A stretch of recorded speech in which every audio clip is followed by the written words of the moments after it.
আসসালামু আলাইকুম। দেশ বিদেশ টিভি থেকে হোসেন বলছি। আমার চ্যানেলে সবাইকে স্বাগত। আওয়ামী লীগের অবস্থাটা এখন এরকম হয়ে গেছে যে তাল পাকাল পাকিয়ে যাচ্ছে আওয়ামী লীগ। আওয়ামী লীগের যারা নেতৃত্বে ছিলেন তারা এখন পুরাটাই বিচ্ছিন্ন। কেউ জেলের মধ্যে, কেউ আত্মগোপনে, কেউ বিদেশে, এবং যারা বিদেশে আছেন তাদের কেউ কেউ ওইখানে স্থায়ী হওয়ারও চেষ্টা করছেন, অনেকে পরিবার নিয়ে গেছেন। অর্থাৎ এবং যাদের অনেকের নামে 70, 80, 100টা, 200টা, শেখ হাসিনার নামে 300টা মামলা, এগুলো নিষ্পত্তি করে তাদের যে বয়স, অনেকের রাজনীতি ফেরার সম্ভাবনা খুবই কম। এখন শেখ হাসিনা এখনো পর্যন্ত দলের নেতৃত্বে আছেন। তিনি উত্তরাধিকার সূত্রেই সভানেত্রী হন, বঙ্গবন্ধু কন্যা, এবং দলীয় ঐক্য বজায় রাখতে তাকে বিদেশ থেকে আনা হয়।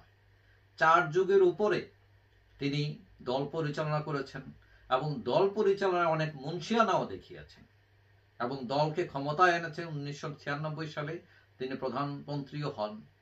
এখন বিগত 15 বছরের শাসনে তিনি যেরকম উন্নয়ন করেছেন, ঠিক তার বিপরীতে জোর করে ক্ষমতায় থাকার জন্য অনেক অপকর্ম করেছে আওয়ামী লীগ, এবং তার দায় কিন্তু শেখ হাসিনার উপরও বর্তায়। এখন এটা ছাড়াও শেখ হাসিনার নেতৃত্ব নিয়ে বিভিন্ন মহলে প্রশ্ন উঠেছে, এমনকি খুদ দলের ভিতরে অনেক অভিযোগ আছে। দলের অনেকেই মনে করছেন যে দল ত্যাগীদের মূল্যায়ন করেনি, হাইব্রিড কালো টাকার মালিকদের নিয়ে রাজনীতি করেছে, পরিবারতন্ত্র কায়েম করেছে। এবং এটাও অভিযোগ আছে দলের অনেক প্রবীণ নেতাকে শেখ হাসিনা থাকতে দেননি, যেমন ডক্টর কামাল, কাদের সিদ্দিকী, মুস্তফা মহসিন মন্টু, সুলতান মনসুর, ফজলুর রহমান, এরকম অসংখ্য নেতা। তারা মনে করেন যে শেখ হাসিনার কারণে তারা থাকতে পারেনি। কিন্তু এইটাও সত্য, এখনো পর্যন্ত শেখ হাসিনা দলে আনপ্যারালাল লিডার। তো তিনি, তার নামে এখানেও অভিযোগ আছে যে তিনি কোনো নেতৃত্ব তৈরি করেননি অথবা করতে দেননি, তার কোনো বিকল্প। আবার কেউ কেউ এটা মনে করেন যে দলের ঐক্য বজায় রাখতে শেখ হাসিনার কোনো বিকল্প নাই।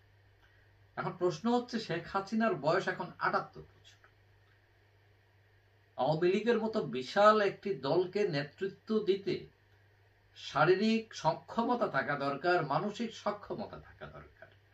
কথা হচ্ছে, তিনি, মানলাম তিনি এখনো সক্ষম, কিন্তু তিনি আর কতদিন সক্ষম থাকতে পারবেন? মানে স্বাস্থ্য এমন এক জিনিস, গায়ের জোরে আপনি এটা পারবেন না। এখন দল ক্ষমতায় নেই প্রায় 1 বছর হয়ে গেল। এই 1 বছরে আওয়ামী লীগের কোনো প্রগ্রেস নেই এক অর্থে। আর আন্তর্জাতিক অঙ্গনে আওয়ামী লীগ অনেকটা বন্ধুহীন, ভারত ছাড়া তার পাশে কেউ নেই। আওয়ামী লীগের লবিং, যেটা আন্তর্জাতিক অঙ্গনে লবিং, সেটারও অবস্থা খুব একটা ভালো না। এখন আওয়ামী লীগের বিরুদ্ধে আরো অনেক অভিযোগ যে দলের গণতন্ত্র চর্চার অভাব ছিল বিগত 15 বছর। পকেট কমিটি দিয়ে রাজনীতি, সেখানে কোনো কাউন্সিল হতো না, পদ বাণিজ্য হতো, ত্যাগীদের অবহেলা করা হয়েছে। এখন সবকিছু মিলিয়ে আওয়ামী লীগের অবস্থা খুবই কেরোসিন। শেখ হাসিনার উপর অসংখ্য মামলা। এখন কেউ কেউ অভিযোগ করেন যে আওয়ামী লীগ এত কিছুর পর আওয়ামী লীগ অনুশোচনা নেই, আওয়ামী লীগের আত্মশুদ্ধি নেই, মানে আওয়ামী লীগকে ফেরেস্তার দল, যে সে ভুল করতে পারে না। এখন প্রশ্ন, কোটি মানুষের দল আওয়ামী লীগ, লক্ষ লক্ষ তৃণমূল কর্মী, যাদের 99% অপরাধের সাথে জড়িত না, ক্ষমতার পালাবদলে 1 বছর হয়ে গেল প্রায়, আওয়ামী লীগ দাঁড়াতে পারছে না কেন? সমস্যা কোথায়? এখন কেউ কেউ বলছেন তৃণমূল ঠিক আছে, সমস্যা হচ্ছে নেতৃত্ব। এখন শেখ হাসিনার নেতৃত্ব নিয়েও প্রশ্ন উঠেছে, খুদ দলের ভেতরে, দলের বাইরে।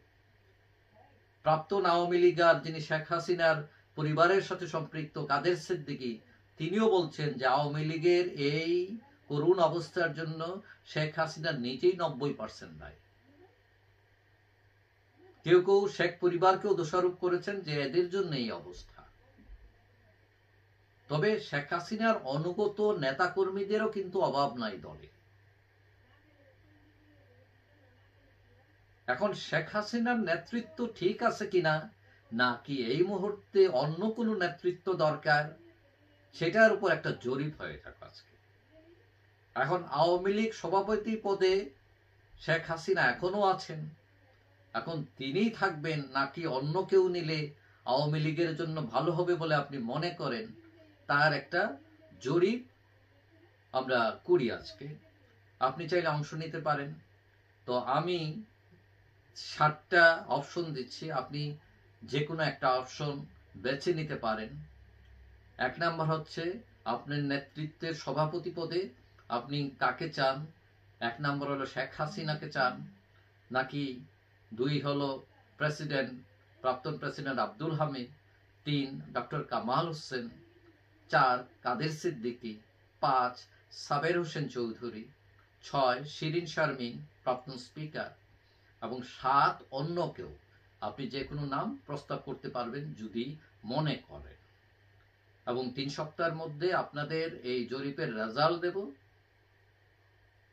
এবং এই যে যাদের নাম বললাম আমি আবার বলি, শেখ হাসিনা, প্রাক্তন প্রেসিডেন্ট আব্দুল হামিদ, ডক্টর কামাল হোসেন, কাদের সিদ্দিকী, সাবের হোসেন চৌধুরী, স্পিকার শিরিন শারমিন, অথবা অন্য কেউ। এখন যারা আওয়ামী লীগ সাপোর্ট করেন না, চাইলে তারাও তাদের মতামত দিতে পারেন যে আওয়ামী লীগের নেতৃত্বে সভাপতি হিসাবে আপনি কাকে যোগ্য মনে করেন। যাই হোক, সবাই ভালো থাকবেন, আশা করি দেখা